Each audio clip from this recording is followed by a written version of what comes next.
adalah bagaimana seorang muslim bisa menjadi orang kaya dan juga dia mengelola hartanya dengan baik. Pertanyaan kedua sekarang, bagaimana seharusnya seorang muslim bermuamalah dengan harta di saat Allah berikan dia melimpah? Yang pertama, Anda harus mengetahui bahwasanya harta itu memiliki hak. Haknya Allah dan haknya makhluk. Haknya Allah SWT dengan zakat mal.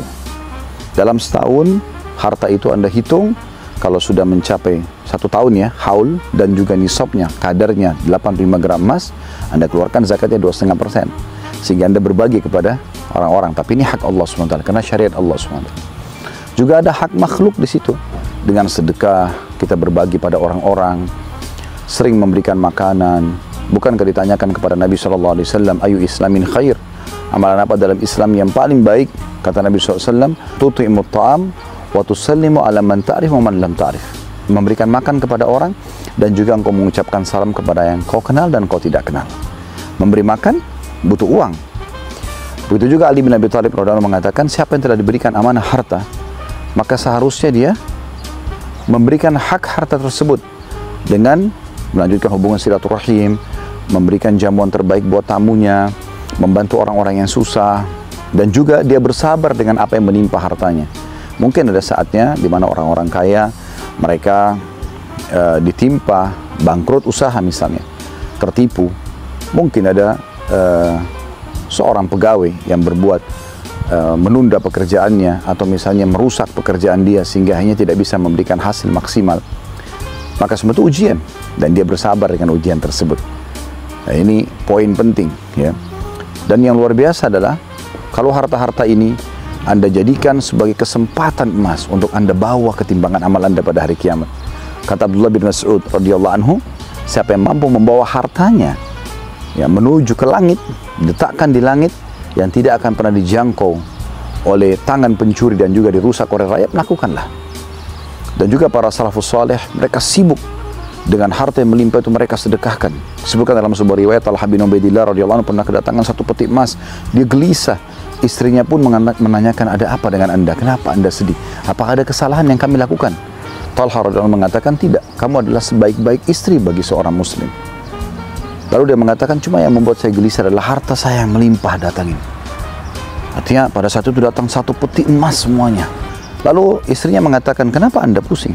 Sekarang Anda panggil kaum Anda, kemudian kita bagi-bagikan harta ini.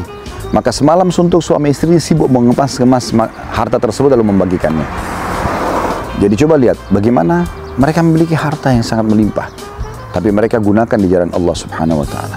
Sama sekali tidak membuat mereka sombong, karena Allah telah memberikan pelajaran dalam Al-Quran tentang Qarun, kaum Nabi Musa yang sombong dengan hartanya, akhirnya membuat mereka jadi atau membuat dia dihukum oleh Allah SWT, ditenggelamkan dengan hartanya. Atau Anda misalnya menggunakan pada kemaksiatan harta tersebut, ini juga tidak dibolehkan. Atau yang tidak kalah penting adalah tabzir, mubazir. Kalau selama itu kebutuhan, Anda boleh nikmati. Boleh nggak seorang muslim memiliki rumah yang bagus? Boleh, selama itu kebutuhan. Boleh nggak dia makan makanan yang berkualitas, membeli pakaian yang berkualitas, dompet, sepatu, handphone, kendaraan? Boleh saja, selama itu kebutuhan. Dan jangan mubazir. Jangan digunakan untuk sombong. Mubazir maksudnya Anda beli mungkin mobil mahal seperti ini dan Anda tumpuk-tumpukin. Bukan kebutuhan Anda. Maka itu mungkin berbeda.